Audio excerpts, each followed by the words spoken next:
Hey guys, welcome back to the channel. I have another Marine ECM, this time coming from Florida. William, this is your computer. His concern, let me just read it. Well, actually, let me just put the information on the screen. All right, this is the computer connector or connected. Let me actually move the camera a little bit so you guys can see more.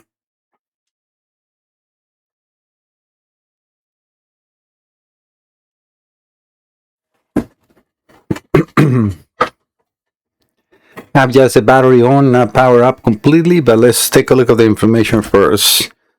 Let me get the folder open. 1 second. So I was putting my iPad, make sure that you guys were seeing everything correct. And yes, all right. So this is the note coming from William in Florida. And it says that the ECM was hit with reverse polarity. The dashboard is not responding with any readouts. All the information. That's all I have from them. So let's see, or from him. Let's see what we see, right? So let's go back to this view. Put everything on the scan, on the view. Let me get the picoscope. It's not coming up. 1 second.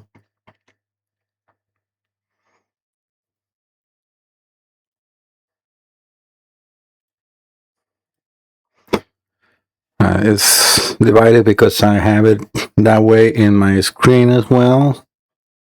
And we have the diagram. Let me make those actually full screen so you can see them properly.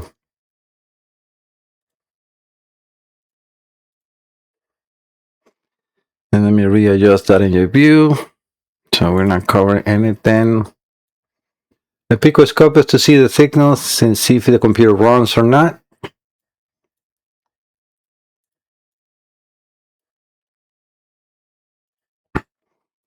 Let's try to attempt to do a communication. Make sure you guys are seeing that as well. Yeah. All right. So we're going to select MEFI 1 and 4, but let's put the ignition on and see if we have any fuel pump coming on. No fuel pump. All right. So these in here, I have a relay connected to the output of the computer to command the relay on, and it should have come on. Other thing that I noticed is we have just a ground, no fiber reference, so I don't think this computer is going to communicate. Let's see.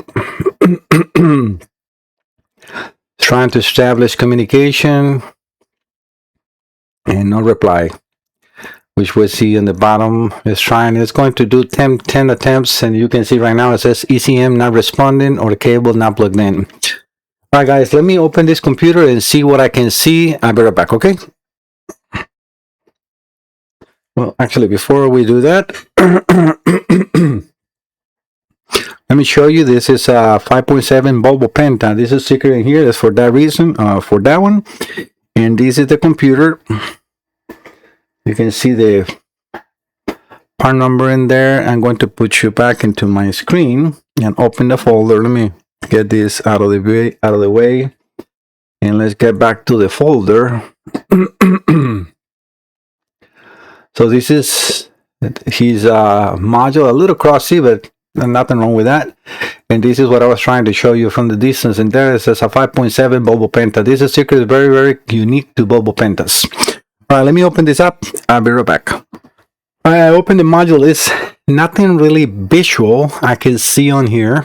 I took a picture with the cover so we can keep everything for this module, but as you see, there is nothing blown that I see. I mean, I see a couple of, dark areas like in this area here that I will have to look into more, but nothing, no blown capacitors or diodes, anything that I see is exploded, which makes it, a little concerning, because it could be that the short got to the microprocessor and now we have a complete dead computer.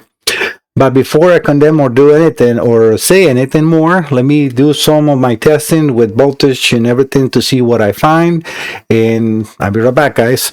I don't share all these, guys, because there is a lot of companies trying to copy my information. And I very dumbly, let's say, hopefully is the correct word, I shared those before. And there is a few companies that have actually take a picture of my information and they're using it for their even the website. And yep, that was a little down from me because since I put them in one of your YouTube videos, it is easy for them to catch. And that's why I don't share all that information, because those are hours and hours of my life that I use to reverse engineer these components and gather all that data that is for my information, right?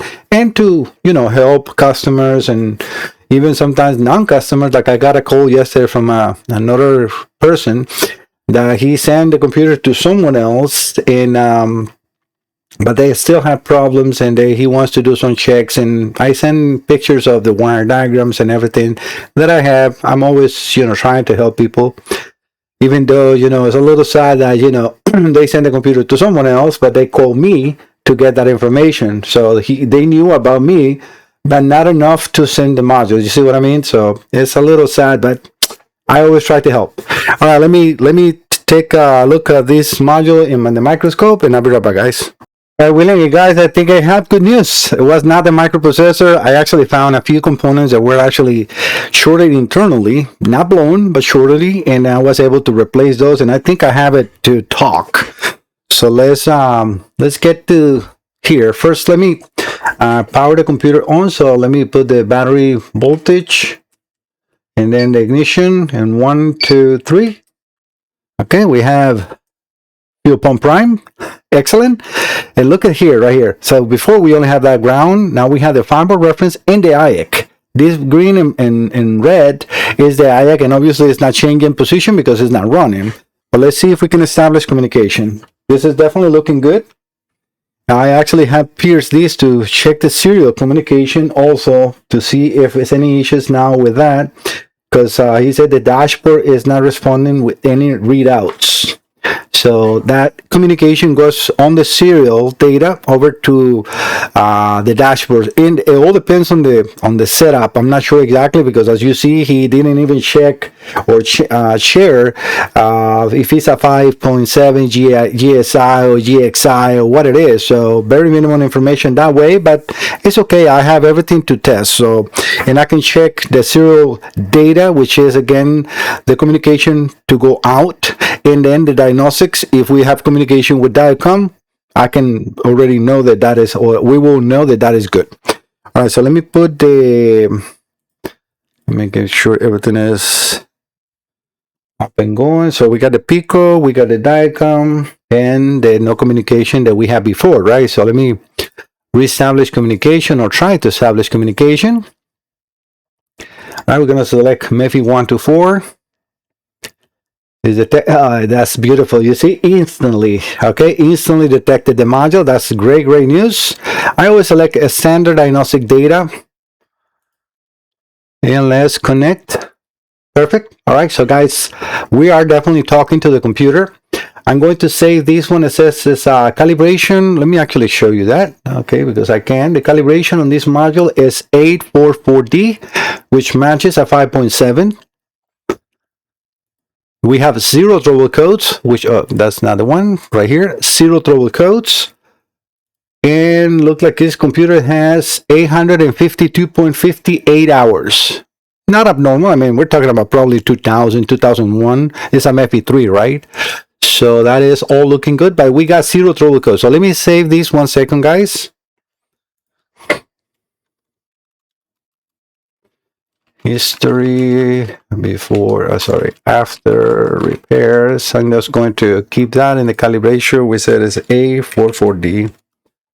And let me just see how many hours A44D. And we have A52.58. A52.58 hours.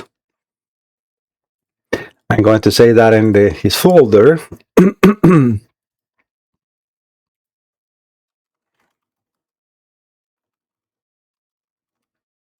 And obviously we will not have a history before repairs because the computer was not communicating. So I'm saving that into his folder. Everything is saved. And now let's see how this runs and if it runs, right? Because this is very important. So everything is connected. The picoscope, the blue channel is connected to injector bank A. The red channel, the red line that you see there, is connected to injector bank B. It's only 2 banks of drivers that will fire for 4 injectors. And then I have the third channel, which is the green channel, connected to the coil firing. All right, so let me run it. I have the signal ready.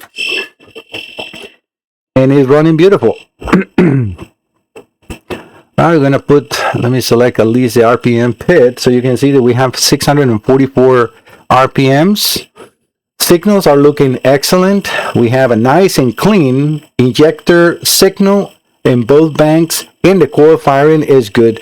The difference you see sometimes here and there depends on where the signal is as far as the timing that I have injected for the camera crank sensor signals. I'm going to change the time base so we can get to see more of those in the screen, because this is kind of like the whole picture. You see, I'm now 100 milliseconds per division, so we have like around 1 second per screen. This oscilloscope will record screen-wise, and based on that trigger that I have in one of the channels, it will rewrite till the signal crosses that threshold that I put in there for the trigger. If I remove the trigger, you'll see that it will walk differently. You see it's now moving differently, and it's not a stop because it's not triggered. That's the only reason you put a trigger, to stop the signal in the screen so you can see it better. Realistically, for what we're doing here, it doesn't really matter.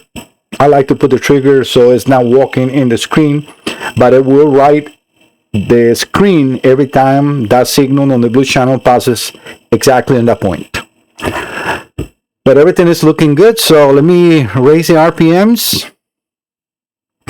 I'm going to go over to 4,000 RPMs, and I'm going to change anything else just to make sure that we don't lose any of the signals on the injectors, because I have seen computers like this one specifically that after 3,000 RPMs, one of the bank of injector cuts.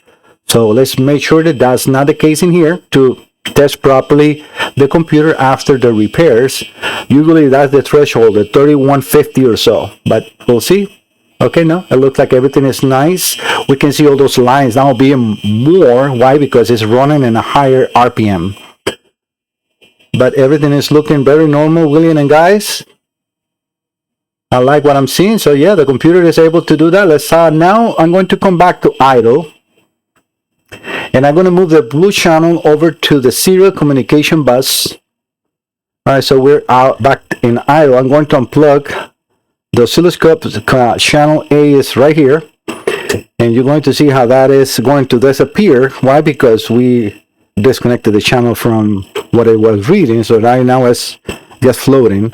And I'm going to connect it over to the serial bus, and we have it right there. I was for a second like, oh, nothing, because it is the communication over to smart gauges, if you have a smart gauges. Otherwise, it's a direct input.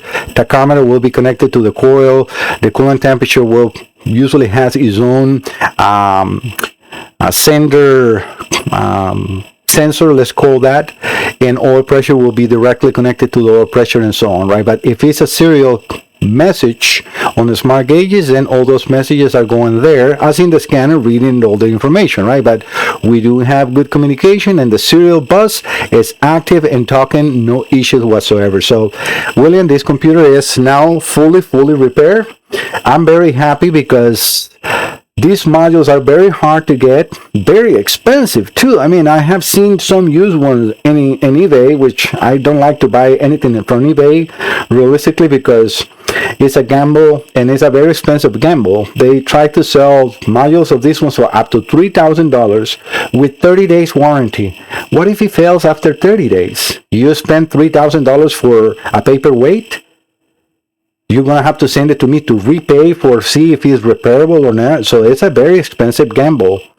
But they know that they're no longer producing those modules, so they can charge whatever they want. And some people, I mean, sometimes you get desperate because you want to use your boat and you pull the trigger on something that is a risk, and then you can get bit. And I don't like that. So that's what I usually get modules from marinas. The boats got on fire or sunk or something, and they send it to me. I test it. I make sure everything is fine. I refurbish the computer, and I can sell it for a good price, obviously, but with a 1 year warranty. This is the big difference. You have a whole year to use your boat and everything, and sometimes the customers send it in off season. It's like, my boat is, I'm not going to be able to run it. What happened if I run it and then something fails? I'm like, don't even worry about it, man. You're talking to Mike Salazar Diagnostics. This is not like a person you not even know. No. I'm here. I will help you 100%. As long as it's not burnt, because that's what I take pictures, and I tell everybody, water damage or burn components, no cover. And I'm talking about if you burn your computer, it's not covered. Why? Because something is shorted in your boat. You are the one with your technicians to check that part. Burnt, not covered. Water damage, not covered. Why? Because it's not something I did. It's not something that Mike Salazar Diagnostics did wrong or didn't repair your computer going wrong. You know what I mean? So that is, I always express that very openly, because I want to have a peace of mind, having the customers are happy. I get 5-star reviews because I am completely transparent. And that's what you receive when you send something to Mike Salazar Diagnostics. Guys, thank you so much for visiting the channel. Don't forget to subscribe. I'll see you in the next one. Bye-bye.